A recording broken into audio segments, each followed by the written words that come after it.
మీరెప్పుడైనా గమనించారా? రాత్రిపూట ఇల్లంతా నిశ్శబ్దంగా ఉన్నప్పుడు మీరు మీ పనులన్నీ ముగించుకొని ఏవో ఆలోచనల్లో, ఏవో బాధల్లో ఒంటరిగా కూర్చున్నప్పుడు గోడమూల నుంచి ఒక చిన్న శబ్దం టిక్ టిక్ టిక్ అని వినిపిస్తుంది. మీరు తలపైకెత్తి చూస్తారు. అక్కడొక బల్లి ఉంటుంది. మీరు దాన్ని ఒక సాధారణ ప్రాణిగా చూసి లైట్ ఆర్పేసి పడుకుంటారు. కాని ఆగండి. మీకొక బ్రహ్మ రహస్యం చెప్పనా? అది కేవలం ఒక ప్రాణి కాదు. ఆ క్షణాన సాక్షాత్తు ఆ సృష్టికర్త, ఆ పరమాత్మ మీతో మాట్లాడటానికి ప్రయత్నిస్తున్నాడు. అవును, మీరు వింటున్నది అక్షరాలా నిజం. మనం గుడికి వెళ్లి దేవుడికి ఎన్నో దండాలు పెడతాం. స్వామి, నా కష్టాలు తీర్చు, నాకొక దారి చూపు అని ఏడుస్తాం. దేవుడు మీ ఎదురుగా వచ్చి నిలబడలేడు కదా. అందుకే ఆయన ప్రకృతిని ఎంచుకుంటాడు, మూగజీవాలను ఎంచుకుంటాడు. అందులో అత్యంత శక్తివంతమైన దైవదూత ఈ గౌళి, అదేనండి మన వాడుక భాషలో బల్లి. ఈ మధ్యకాలంలో మీ ఇంట్లోకి బల్లులు పదే పదే వస్తున్నాయా? ఎక్కడ చూసినా బల్లులే కనిపిస్తున్నాయా? అయితే మీరు ఖచ్చితంగా షాక్ అయ్యే ఒక భయంకరమైన, అదే సమయంలో అద్భుతమైన నిజం మీరు తెలుసుకోబోతున్నారు. నా బిడ్డలాంటి ప్రేక్షకులకొక మాట. ఈ వీడియో మీ కళ్ల ముందుకు ఊరికే రాలేదు. మీ ఇష్టదైవం, మీ కులదైవం మిమ్మల్ని ఒక ఆపద నుండి కాపాడటానికో, లేదా మీకో పెద్ద అదృష్టాన్నివ్వటానికో ఈ వీడియో రూపంలో మీ ముందుకీ సందేశాన్ని పంపారు. దయచేసి దీన్ని నిర్లక్ష్యం చేయకండి. మీకు మీ కుటుంబం మీద, మీ పిల్లల భవిష్యత్తు మీద ప్రేమ ఉంటే ఈ క్షణమే ఈ వీడియోని లైక్ చేయండి. ఈ ఆలయం లాంటి మన ఛానల్ని ఇప్పుడే సబ్స్క్రైబ్ చేసుకోండి. ఎందుకంటే దైవమార్గంలో నడిచేవారికి మాత్రమే ఇలాంటి అదృష్టం దక్కుతుంది. అలాగే కామెంట్స్లో ఓం నమః శివాయ లేదా శ్రీమాత్రే నమః అని రాసి మీ భక్తిని ఆ పరమాత్మకు తెలియచేయండి. మీకే కాదు, మీకు తెలిసిన ప్రతి ఒక్కరికి ఈ వీడియోని వెంటనే షేర్ చేయండి. మీ ద్వారా ఒక మంచి విషయం 10 మందికి చేరితే ఆ పుణ్యం మీ కుటుంబానికే రక్షగా నిలుస్తుంది. ఇది మీరు చెయ్యకుండా ఉండలేని ధర్మకార్యం. సృష్టిలో ఏదీ కారణం లేకుండా జరగదు నాయనా. ఒక ఆకు రాలాలన్నా ఆయన ఆజ్ఞ ఉండాలి. మరి మీ ఇంట్లోకి ఒక జీవి పదే పదే వస్తోందంటే దాని వెనక ఎంత అర్థం దాగి ఉందో ఆలోచించండి. మనం బల్లి అనగానే అసహించుకుంటాం, చీపురు తీసుకొని కొట్టి బయటకు తరిమేస్తాం. కాని హిందూ సనాతన ధర్మంలో, పురాణాలలో బల్లికు ఉన్న స్థానం సాక్షాత్తూ దేవతలతో సమానం. మీరెప్పుడైనా కంచి వెళ్లారా? కంచిపురం వెళితే అక్కడ వరదరాజ పెరుమాళ్ గుడిలో గర్భగుడి పైకప్పు మీద 2 బల్లులుంటాయి. ఒకటి బంగారు బల్లి, మరొకటి వెండి బల్లి. లక్షలాది మంది భక్తులు గంటల తరబడి క్యూలో నిలబడి ఆ బల్లులను తాకి కళ్లద్దుకుంటారు. ఎందుకో తెలుసా? గౌతమ మహర్షి మహాతపస్వి. ఆయనకు 2 శిష్యులుండేవారు. వారి పేర్లు హేమ, శుక్ల. ఒకరోజు గురువుగారి పూజ కోసం వారు నది నుంచి నీళ్లు తీసుకువచ్చారు. కాని వారు గమనించకుండానే ఆ నీళ్లకుండలో ఒక బల్లిపడి చనిపోయింది. ఆ అపవిత్రమైన నీటిని చూసిన గౌతమ మహర్షికి విపరీతమైన కోపం వచ్చింది. నా పూజను అపవిత్రం చేసిన మీరు అదే బల్లులుగా మారిపోండి అని శపించాడు. ఆ శిష్యులు కన్నీరు మున్నీరుగా ఏడ్చి, స్వామీ, మమ్మల్ని క్షమించండి, తెలియక చేసిన తప్పు అని వేడుకున్నారు. అప్పుడా మహర్షి కరుణించి, మీరు కాంచీపురంలో వరదరాజస్వామి ఆలయంలో బల్లులుగా ఉండిపోతారు. ఏ భక్తుడైతే మిమ్మల్ని తాకుతాడో వాడికున్న సమస్త దోషాలు, శాపాలు, పాపాలు తొలగిపోతాయి. సూర్యచంద్రులు ఉన్నంతవరకు మీకు ఆ దివ్యస్థానం ఉంటుంది అని వరమిచ్చాడు. చూశారా? గుడిలో బల్లిని ముట్టుకుంటే పాపాలు పోతాయి. మరి అదే బల్లి మీ ఇంట్లోకి వస్తే అది ఎవరి రూపమో మీరెప్పుడైనా ఆలోచించారా? ఇప్పుడు మీ మనసులో ఉన్న మాట నేను చెబుతాను వినండి. గత కొంతకాలంగా మీరు చాలా కష్టాలు పడుతున్నారు కదూ? పైకి నవ్వుతూ అందరితో మాట్లాడుతున్నారు కాని లోపల ఏదో తెలియని భయం, రేపు ఏమవుతుందో అన్న ఆందోళన. ఎంత కష్టపడినా చేతిలో చిల్లిగవ్వ మిగలడం లేదు. ఇంట్లో ఎవరికో ఒకరికి అనారోగ్యం, భార్యాభర్తల మధ్య లేదా పిల్లలతో ఏదో ఒక చిన్న గొడవ మనశ్శాంతిని దూరం చేస్తోంది. మీరు ఒంటరిగా దేవుడి గదిలో కూర్చని, నాకే ఎందుకిన్ని కష్టాలిస్తున్నావు తండ్రి అని గుండెలు బాదుకొని ఏడ్చిన రోజులున్నాయి, అవునా? మీరు పడుతున్న ఈ మానసిక క్షోభను ఆ దేవుడు చూస్తున్నాడు. మీ కన్నీళ్లను ఆయన తుడుస్తున్నాడు. అందుకే ఆయన ఒక దూతను పంపాడు. ఆ దూతే ఈ గౌళి, బల్లి. బల్లి మీ ఇంట్లోకి తరచుగా వస్తోందంటే దాని అర్థం, నేనున్నాను, నీ కష్టాలు తీరే సమయం ఆసన్నమయ్యింది, లేదా నీకు రాబోయే ఒక పెద్ద ఆపద గురించి నేను నిన్ను హెచ్చరిస్తున్నాను, జాగ్రత్తపడు అని దేవుడు మీకు నేరుగా పంపుతున్న సందేశం. బల్లులు ఎక్కడ పడితే అక్కడ ఉండవు. అవి పాజిటివ్ ఎనర్జీ, అంటే సానుకూల శక్తి, మరియు నెగిటివ్ ఎనర్జీ, అంటే ప్రతికూల శక్తికి సెన్సార్లులా పనిచేస్తాయి. మీ ఇంట్లో అకారణంగా బల్లులు ఎక్కువయ్యాయంటే మీ ఇంట్లో ఎనర్జీ ఫీల్డ్ మారుతోందని అర్థం. శాస్త్రం ప్రకారం బల్లి ఏ దిక్కునుంచి మీ ఇంట్లోకి వస్తుంది, ఏ దిక్కున ఉండి పలుకుతుంది అనేదానిపై మీ భవిష్యత్తు ఆధారపడి ఉంటుంది. దీన్నే గౌళి శాస్త్రం అంటారు. తూర్పు దిక్కు, ఈస్ట్. మీరు ఉదయం నిద్రలేవగానే తూర్పు దిక్కున ఉన్న గోడపై బల్లి కనిపించినా, లేదా తూర్పు దిక్కునుంచి ఇంట్లోకి బల్లి ప్రవేశిస్తున్నట్లు మీరు చూసినా మీకిక పట్టిందల్లా బంగారమే. తూర్పు దిక్కుకు అధిపతి ఇంద్రుడు.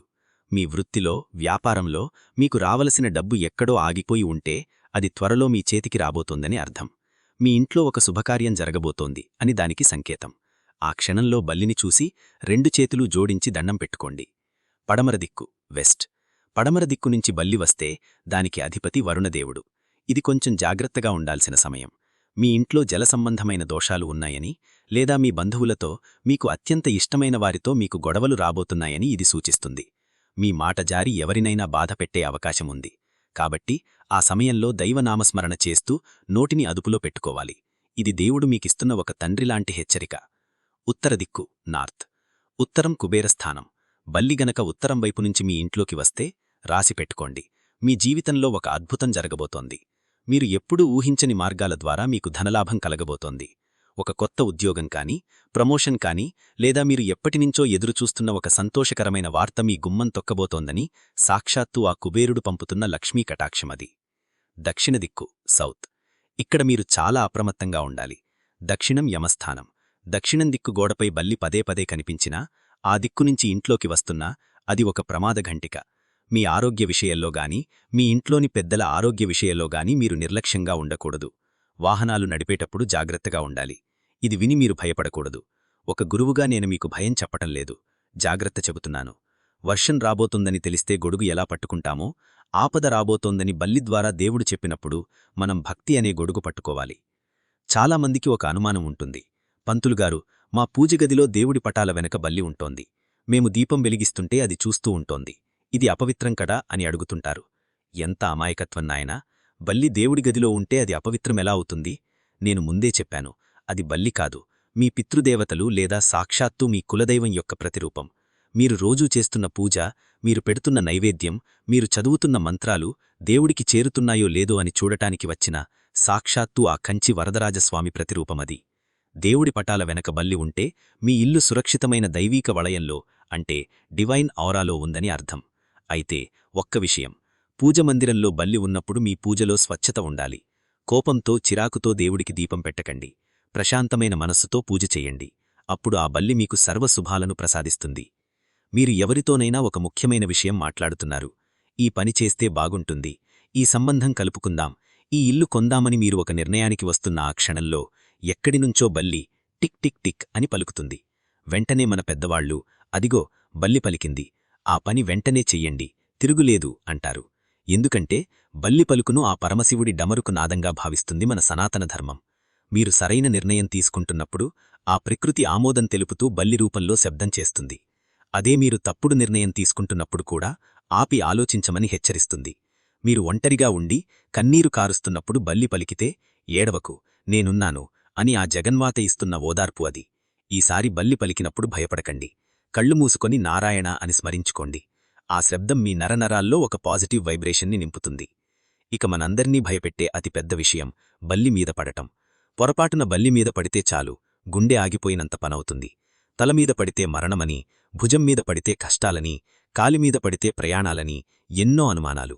శాస్త్రం ప్రకారం బల్లి పడటం వల్ల కొన్ని ఫలితాలు ఉన్నాయి అనేది వాస్తవమే. కాని నా మాట వినండి, బల్లి మీద పడగానే భయంతో వణికిపోకండి. తలస్నానం చేసి దేవుడి గదిని శుభ్రం చేసుకుని ఆవు నెయ్యితో కాని, నువ్వుల నూనెతో కాని 2 దీపాలు కులదైవం ముందు వెలిగించండి. ఒక చిన్న రాజిచెంబులో నీళ్లు తీసుకొని అందులో కాస్త పసుపు వేసి ఇల్లంతా చల్లండి.